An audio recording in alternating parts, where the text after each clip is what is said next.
Holy shit. Guild Wars 2 is finally getting an expansion.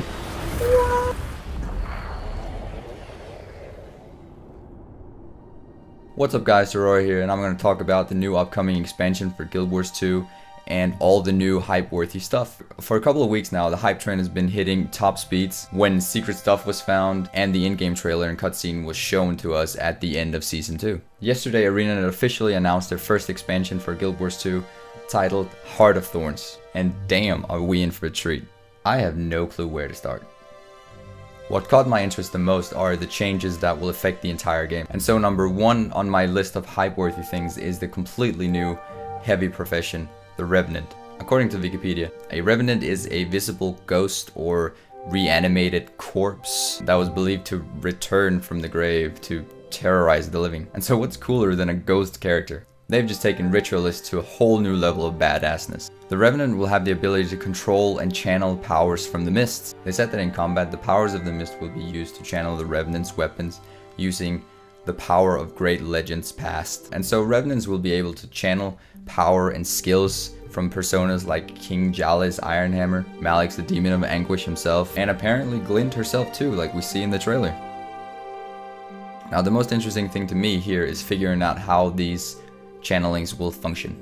Are they going to work like Elementalist attunements, where you'd attune to a legend and switch skills all the time during combat? Or would they work more like NG kits and simply be utility skills? Of course the channelings could just be elite skills like the Norn cultural skills, but I don't believe that last one to be a possibility. The only thing we can say for sure is that the channeling has quite a long cast time. In the trailer it seems like not only will the Revenant be able to wield a sword, but also a completely new weapon which does look like a polearm, a halberd, or a spear. The profession picture too could indicate that the Revenants will be using bows, or else that's just a very transparent sword. Also the concept art shown during the announcement shows Ridlock dual wielding swords. Perhaps Revenants will only have access to melee weapons, and with the help of channeling skills have access to ranged utilities. Who knows? The Revenant is not the only class getting new stuff. Every single profession will have access to a previously unavailable weapon, but it's only going to be available through the profession specialization, which every profession will get. The only examples we have of these new specializations are Rangers now being able to learn the way of the Druid, and thereby getting access to a new arsenal of skills and the ability to wield a staff. ArenaNet also said that there is a reason why Traherne and Marjorie have been practicing their greatsword skills, because necromancers will now be able to wield greatswords once they master their specialization. The trailer does give a few hints as to other weapons for other professions, such as the Mesmer getting a shield, which to me seems like it'll be damage focused skills, as the skill in the trailer is pulsating. Damage over time, eh? That was a bad joke. Also, engineers seem to be getting hammer and flying turrets, so NGs can hopefully now get more up close and personal in combat. All of these new features for the professions will have a huge impact on the new SPVP mode and World vs. World Borderlands. The new game mode that ArenaNet will introduce for SPVP is going to be called Stronghold, and will revolve around you protecting your base and your lord, all the while assaulting your enemy's base. New supplies added to hire troops to help your team. And this new mode will feature leaderboards for guilds, so we can finally beat up other guilds in GVG. World vs. World will be getting a really detailed borderland, which will be added to the rotation. ArenaNet seemed quite confident that they've taken to heart all the feedback that they've gotten from players and incorporated all they've learned from their mistakes at Edge of the Mist. This new borderland should feature greater incentive to capture and actually hold locations. Now we have a vague idea of how much new space the SPVP and World vs. World aspects of the game will be getting. The question is now, how much of the open world will open up to us with this X-Pack?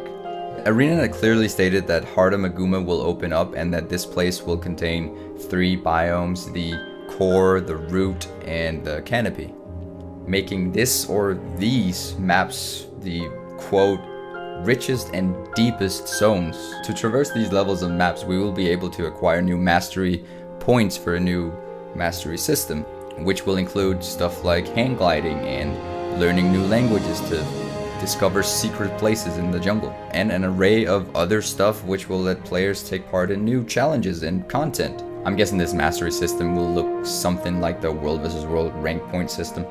Now they said that the new group challenges that they're introducing will be for groups and guilds. Does this imply raids, dungeons, instance boss fights, or hard mode perhaps? Though it does sound very hype worthy, let's just say my hype levels are rather reserved for whatever information they will put out on this topic. So going back to the maps, since they have revealed that we are seeking Glint's secret and that we possibly will be allying with the ancient Mossad, it could also make sense for us to go to the desert and experience their story and possibly encounter Kralkatorik's minions. Also, it seems like they're finally utilizing their underground map feature, which also could imply that we could encounter Primordius in the deep caves. Though the concept art does show quite a diverse set of environments and locations, my question is whether Heart of Maguma is going to be a huge chunk of jungle separated by zones, which will all be released at the same time. And also, are we going to experience anything else than jungle? I guess my biggest fear is for ArenaNet to slowly release maps like the Living Story has, instead of just giving us the whole package. I mean, we are going to have to pay for the X-Pack, so do they really dare do that? Fact is, we have no clue how big this expansion is actually going to be, which is just one of the many things that we can hype about. Now, there are quite a few things that I left out of this video, like the prospect of new legendaries, precursors, and guild halls. And though all of these features excite me, at this point we don't know anything else than the fact that they are going to be a part of Heart of Thorns. There are a lot of unanswered, very prominent questions like, is this a picture of another pale tree? Sprouting Sylvari? Is this architecture from Utopia? Who controls the dinosaurs? This guy? And why is Ridlock so badass? From now until release, we will be getting a lot more information. And as soon as we know more on each topic, I will be back with another hype time to fill you guys in on my thoughts so we can all hype together. But for now guys, thank you guys for watching. Until next time, I will see you in the mists.